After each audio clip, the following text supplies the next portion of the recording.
राजस्थान भाजपा के दिग्गज नेता राजेंद्र सिंह राठौड़ आखिर पूर्व मुख्यमंत्री अशोक गहलोत को किस वचन की याद दिला रहे हैं? क्यों आखिर वो कह रहे हैं कि गहलोत साहब बातों को घुमाइए फिराइए मत, लोगों को गुमराह मत करिए, आइए अपना वचन निभाइए और मुख्यमंत्री भजनलाल शर्मा का स्वागत करिए। ये जो पूरा प्रकरण है ये यमुना जल समझौते से जुड़ा हुआ है, जिसमें कि पूर्व मुख्यमंत्री अशोक गहलोत एक पोस्ट करते हैं, कुछ सवाल खड़े करते हैं और उसके जवाब में बड़ी मज़ेदार पोस्ट राजेंद्र सिंह राठौड़ के द्वारा की जाती है और वो कहते हैं कि साहब गोलमोल मत करिए चीज़ों को, आइए और मुख्यमंत्री का स्वागत करिए। सबसे पहले इन पोस्ट तक पहुँचे उससे पहले मैं आपको बता दूं कि ये जो यमुना जल समझौता है, जो कि इन सुर्खियों में है, बीते 3 दशक से भी ज़्यादा समय से लंबित था। अब बताया जा रहा है कि उस पर MOA हो गया है। काफ़ी तस्वीरें भी सामने निकल कर आई जिसमें कि राजस्थान और हरियाणा के मुख्यमंत्री खड़े थे, गृह मंत्री अमित शाह उस फ्रेम में दिखाई दे रहे थे और कहा जा रहा था कि बहुत जल्द अब चीज़ों को धरातल पर साकार किया जाएगा। जितनी भी तकनीकी समस्याएं थी, जितनी भी खींचतान थी, उसको खत्म कर दिया गया है और बहुत जल्द कोशिश सरकार की ये रहेगी कि इस योजना के माध्यम से शेखावाटी में जल की आपूर्ति हो सके, जल वहाँ तक पहुँचाया जा सके।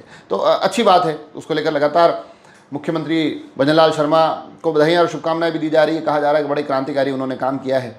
मगर इस बीच में पूर्व मुख्यमंत्री अशोक गहलोत, उनकी एक पोस्ट आती है जिसमें कि वो ये कहते हैं कि ये समझौता हुआ है, चलो अच्छी बात है, मगर मैं चाहता हूं कि इसको अभी तक सार्वजनिक क्यों नहीं किया गया। मैं चाहता हूं कि लोगों को बताया जाए कि आखिर किन शर्तों पर यह समझौता किया गया है।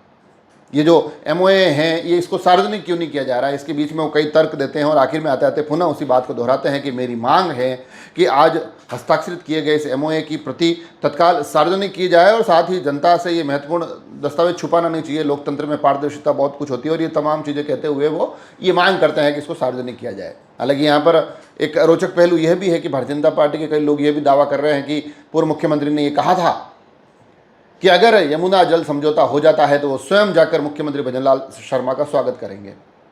तो वो तो सब स्वागत का उम्मीद कर रहे थे, मगर यहाँ तो अशोक गहलोत जी की तरफ से सवाल आ गए।